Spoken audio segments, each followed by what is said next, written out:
Hey everyone, I'm here in Cedar Breaks National Monument in southwest Utah.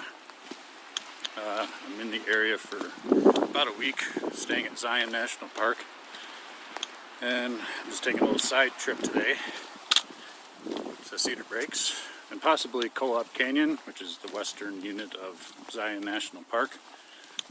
Hopefully I have time for that. If I do, I'll include it in this video. And so far the scenery is spectacular. You can see a little bit of the canyon out there.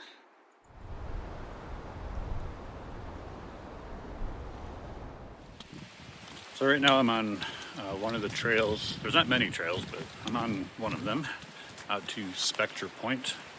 That's a lookout that I can actually see from here, but I'm still like a mile away from it. Over on Spectre Point, they have bristlecone pines, which I've seen those in other parks, like Great Basin and Bryce Canyon, but I didn't realize that they were here. And I'm at another lookout on this trail, and there's no rails. It's just like sheer drop off right into the amphitheater. So there's sort of two amphitheaters, the one I just panned down to, and then there's one kind of that way around the bend a little bit. It's very similar to Bryce Canyon. There are some hoodoos, and the colors and erosion patterns are very Bryce Canyon-esque. I don't think this is quite as big as Bryce Canyon, but it's beautiful. Good day to be here. So Cedar Breaks, or at least the rim of it here, is right around 10,000 feet. So it is considerably cooler than where I was yesterday.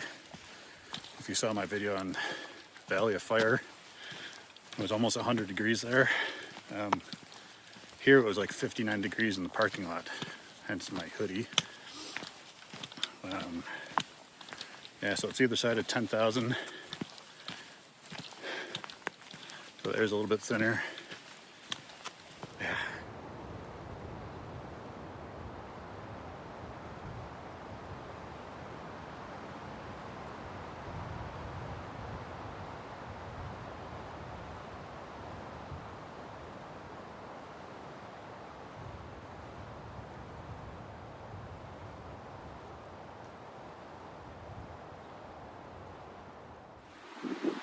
So I took this short little spur trail down to this building right here.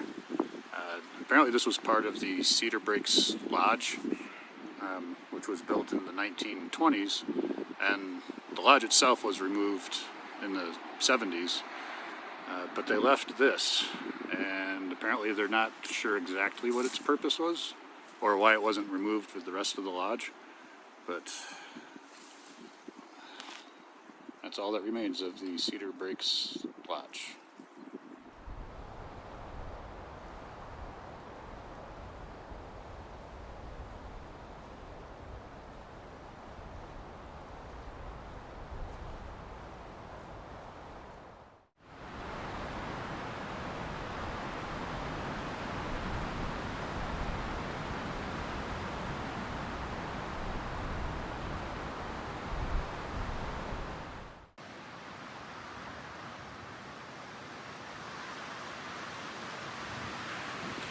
There's a couple water towers behind me, and the ranger said that this is like, I think, the highest point that I'll be going on this hike, and the ranger said the water towers are at 10,400.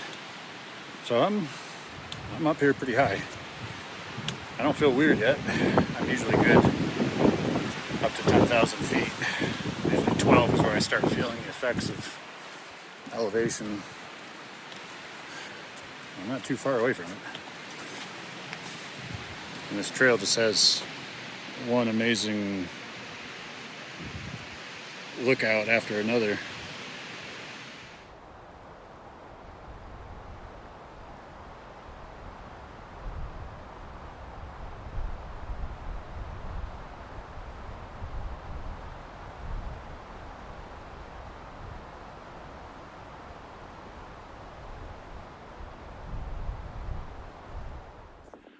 Alright, so I made it to Spectre Point.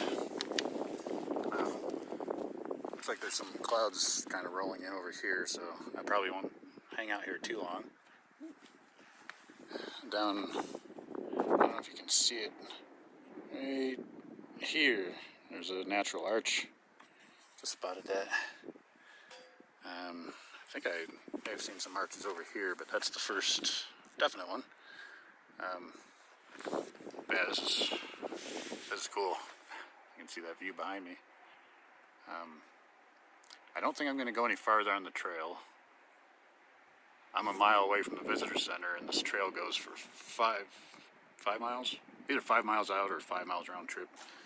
Either way, I don't quite trust the weather right now, so I'm gonna hang out here for a minute, head back to the visitor center. Yeah, so this is pretty neat. And I walked past the bristlecones, so I'm gonna stop there on my way up. I just wanted to get down here while there was no people. I do enjoy my national parks to myself. Cool. Alright, I'm going to take some pictures and get heading back here in a minute.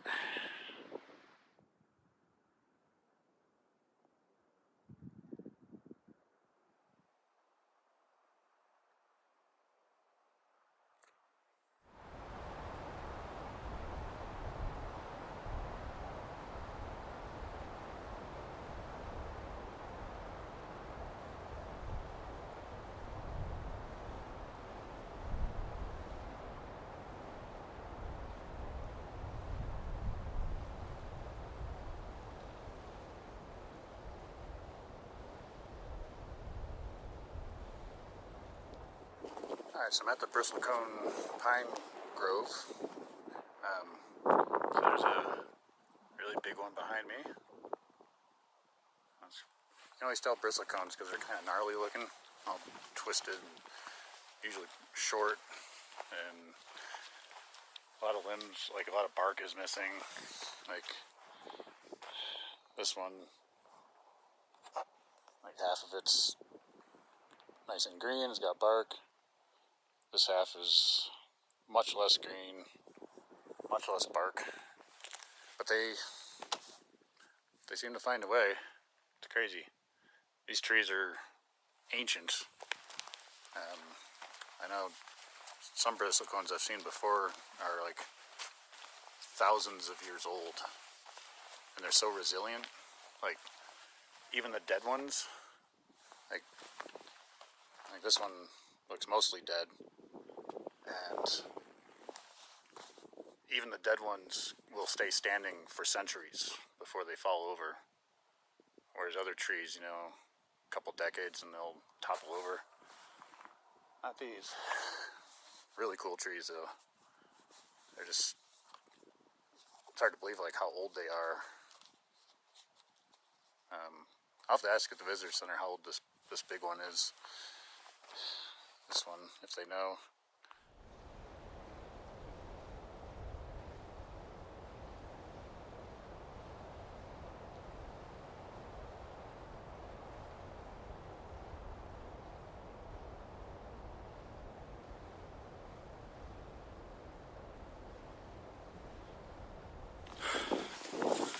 So I'm on my way back from Spectre Point, and there's definitely some weather coming in. You can see there's rain out in the distance there. So I'm trying to hustle it back a little to the visitor center. Definitely starting to feel the elevation a little bit too. Definitely breathing harder. So I'm almost back to the visitor center. I can almost see my car from here. And that weather completely missed us. It went to the east. Not a drop of rain here, and it's blue skies again. So that was a really cool hike. That Spectre Point was gorgeous. Seeing the bristlecones is always cool. I think it's my third time seeing bristlecones now. And they only live at high elevations, like 10,000 feet. right around there. And I did ask the ranger about the trees, the bristle cones, and they're not as old as I thought. The big one there was probably about 12 to 1400 years old, which is still old, but it's not as old as the trees at like Great Basin, which are, you know, over 2,000 to 3,000 years old. But still, they're still up there. Still cool to see. Yeah, this amphitheater view just doesn't get old. And so I got back to the visitor center, and I'm walking out to Point Supreme, which is a lookout, more developed lookout, like it's paved and it's got railings and stuff. Not like the ones on the Point Spectra trail that were just no railings, just fall to your death.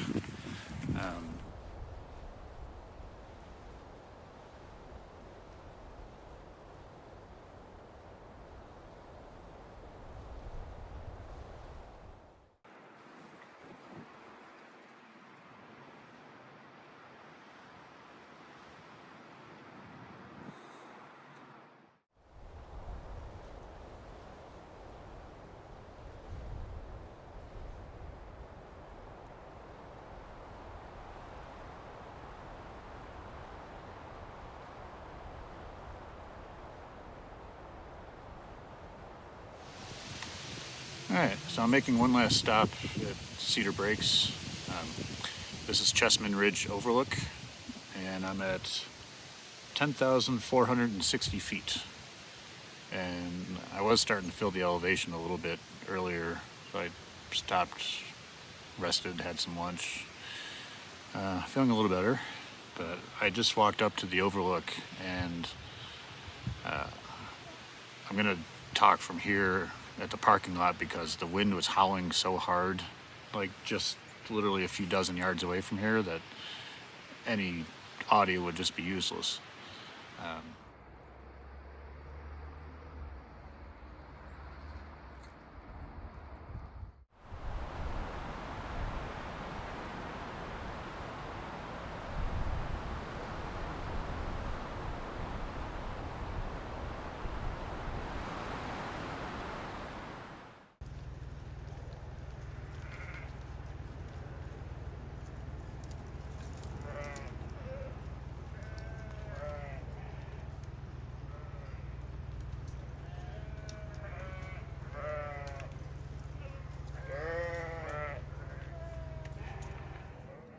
So I was leaving Cedar Breaks, and all of a sudden, sheep.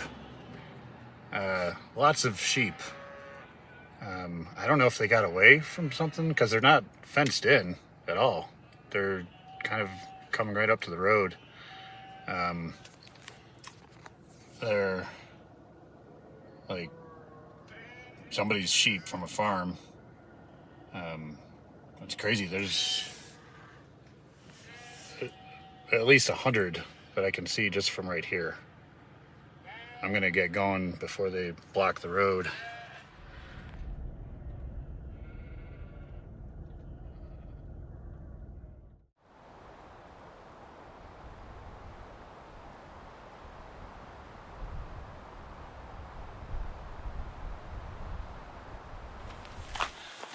Alright, so I made it to Kolob Canyon. There's a scenic drive through this part of the park, about 5 miles. I went straight to the end of the road. I'm going to work my way back toward the entrance. I don't have a lot of time here, but there's one short hike that I think I can squeeze in to an overlook. And according to the description, when you get to the end, you can see over toward the Kaibab Plateau, which is basically on the north side of Grand Canyon. So should be pretty spectacular. And the canyon is really amazing. As you saw from that footage, these gigantic red cliffs and buttes and mesas. And it's really cool. Alright, so I made it to the end of the trail. Went pretty quick. It's only a half mile. And there were some spectacular views. You can see behind me. Apparently out in the distance is the Kolob Plateau, like I said. And then over here is the Kolob Canyon. Really spectacular scenery here. It's amazing. I wasn't expecting this from this part of the park. I wasn't expecting everything to be so big.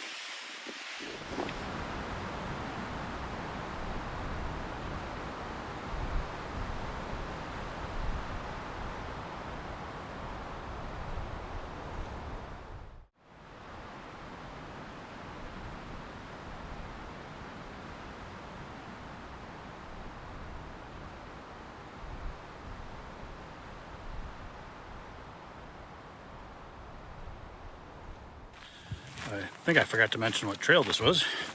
This is the Timber Creek Overlook Trail. It starts from the very end of the Scenic Drive Road. I'm already back at the parking lot. So like I said, I'm going to try and stop at a few of the overlooks on the way out back to Springdale.